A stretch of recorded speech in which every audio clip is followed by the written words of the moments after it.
የትነሽ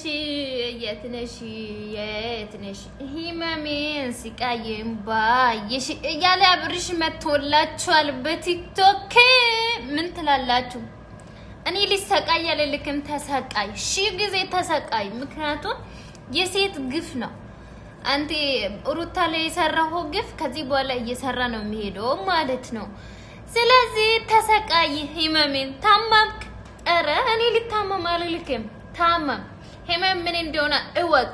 ኦኬ ምን ይላል እዚህ ቲክቶክ ላይ መጥቶ የተነሽ አረባክ እዛ የደበቀው ቦታ ላይ ናት። ሄድና ፈልገህ። ቲክቶክ ላይ አይደለችም እኮ ልጅቷ። የትንሽ ይላል እንደዚህ መጥቶ ምንድነው? ቲክቶክ ሰው እኮ አያውቅም ሲጀመር ማለት ነው። ፈልጋት፣ እዛ ሰፈር ፈልጋት ያስቀመጥከው ቦታ ላይ እና አንተ በሌላ አላማ አካውንት እንዲያድግ ምናምን አስቀምጠሃት ደብቃት ከሆነ ምዛዛ ፈልጋት እንጂ ቲክቶክ ላይ አይደለችም ሴትዮ። የትነሽ እያለ አልመጣም ጅል